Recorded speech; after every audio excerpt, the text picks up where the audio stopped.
గురుగారు, మేము ఒక విచిత్రమైన సమస్యతో బాధపడుతూ ఉంటాం. ఎందులో ఉద్యోగంలో జాయిన్ అయినా కానీ ఒక 15 రోజుల కంటే ఎక్కువ చేయలేకపోతున్నాడు మా అబ్బాయి. దీనికి ఏదైనా చక్కటి పరిష్కార మార్గం ఉన్నదా? ఉన్నదండి.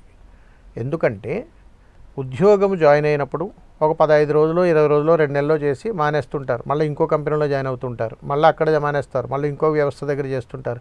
అక్కడ 4-5 నెలలు చేస్తుంటారు. మళ్ళీ మానేస్తుంటారు. ఎందుకు జరుగుతుంటుంది ఇలా అంటే వారి యొక్క గ్రహచారంలో విషాధార కాల సర్పదోషము, అదేవిధముగా కర్కోటక కాల సర్పదోషము, గుళిక కాల సర్పదోషము, 3 కాల సర్పదోషాలు వారిని వెంటాడుతూ ఉన్నప్పుడు ఇలాంటి సమస్యలే వస్తాయి. స్థిరత్వం లేని ఉద్యోగాలుగా చెబుతారు. మరి దీనికి ఏదైనా పరిష్కార మార్గం ఉన్నదా గురువుగారు అంటే తప్పనిసరిగా ఉన్నది. ఎవరైతే ఈ ఉద్యోగ స్థిరత్వంలో సరిగా ఇమడలేకపోతున్నారో, తరచూ ఉద్యోగాలు మానేసేటువంటి ప్రయత్నాలు చేస్తున్నారు, ఇక్కడ కాకపోతే ఇంకోటి కాకపోతే ఇంకోటి చేస్తున్నారు, వారి ఇంటిలో కూడా పెద్దవాళ్లతో తగాదాలు, పెద్దవాళ్లతోటే రుణానుబంధాలు, పెద్దవాళ్ళ యొక్క విధానాల్లో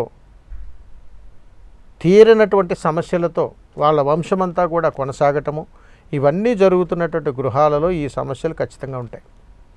మరి దీనికి ఏదన్నా ఒక అద్భుతమైన పరిష్కార మార్గం ఉన్నదా? ఉన్నదండి. ప్రతి నెలలో వచ్చేటువంటి పౌర్ణమి రోజున ఒక మట్టి పిడత నిండా బొగ్గులు తీసుకొని దీనిని పారే నీళ్లల్లో వదిలితే మంచి ఫలితాలు పొందేటువంటి అవకాశాలు ఉన్నాయి. తరచూ ఉద్యోగాలు మానటం తగ్గి ఎక్కడైనా కానీ స్థిరత్వంగా ఉద్యోగం చేసేటువంటి అవకాశాలు బలంగా ఉంటుంది. దానితో పాటుగా వీరికి ఉద్యోగంలో ప్రమోషన్లు రావటము, తక్కువ టైంలో ఎక్కువగా సంపాదించుకోవటము, మంచి స్థిరత్వాన్ని సంపాదించుకోవడం, మంచి పేరు ప్రఖ్యాతులు పొందడం, ఇవన్నీ జరుగుతాయి. అందుకని నెలలో ఒకరోజు వచ్చేటువంటి పౌర్ణమి రోజున ఒక మట్టి పిడత నిండా బొగ్గులను వేసి దానిని పారే నీళ్ళల్లో కానీ ఉంచినట్టయితే మంచి ఫలితాలు పొందేటువంటి అవకాశాలు ఉంటాయి. శుభం. నమస్కారం.